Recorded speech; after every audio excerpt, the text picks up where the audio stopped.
Yeah, thank you so much for affording me this opportunity, and I feel greatly honored.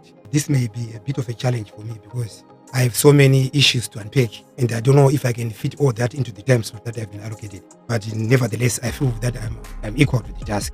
Thank you so much. To understand the geopolitical tensions and the power struggles that are currently playing out in the Middle East, you need to look to understand the historical context in which this geopolitical conflict has evolved. In other words, you need to look at the historical dynamics that have shaped the geopolitical terrain of the Middle East, as it were. There are several key variables that you need to look at in order to gain a holistic understanding of what really is playing out in the Middle East at this point in time. You need to look at the issues such as the rise of the Zionist project in Europe in the late 19th century. You also need to look at the birth of Israel as an independent Zionist state in a territory that has been occupied by Palestinian Arabs for over a long time, for over a millennia. We also need to look at the rise of Islamic fundamentalism and extremism in the Gulf of Arab states, particularly the rise of a fundamentalist theocratic regime of the Ayatollahs in Iran in 1979, and its implications for regional peace and stability. You also need to look at the involvement of non-state actors in the geopolitics of the Middle East. And by non-state actors, I am referring to a network of fundamentalist political and paramilitary groups that are operating outside the parameters of government throughout the Middle East. And these paramilitary groups are now being used as proxies to advance the anti-Zionist and geopolitical project of Iran in the Middle East, as it were. Yes. You also need to look at the defense and security policy strategy of Israel and how it has actually compounded the geopolitical crisis in the region.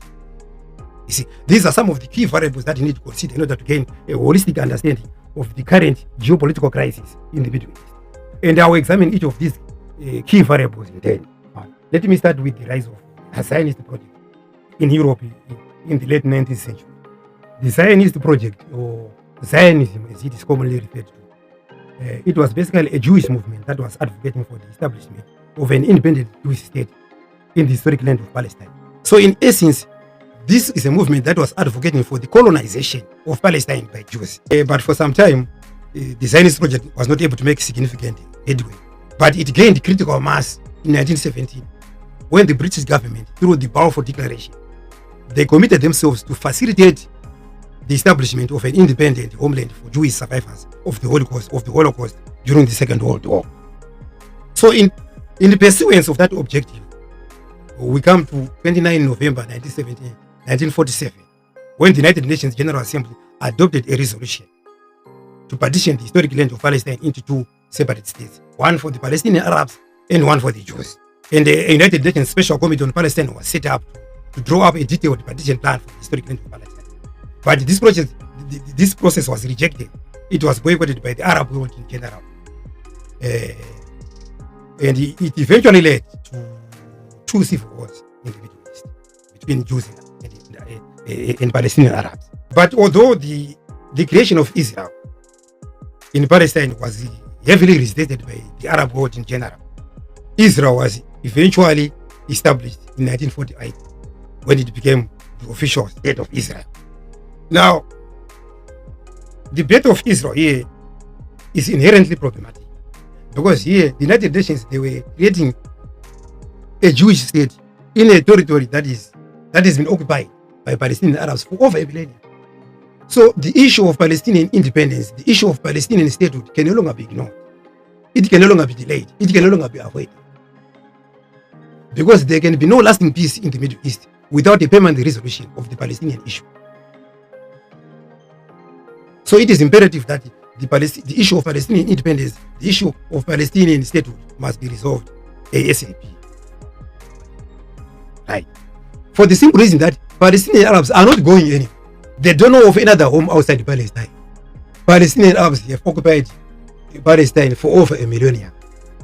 Their ancestors are buried in Palestine. Generations of Palestinians have lived, they've worked, and they've died in Palestine.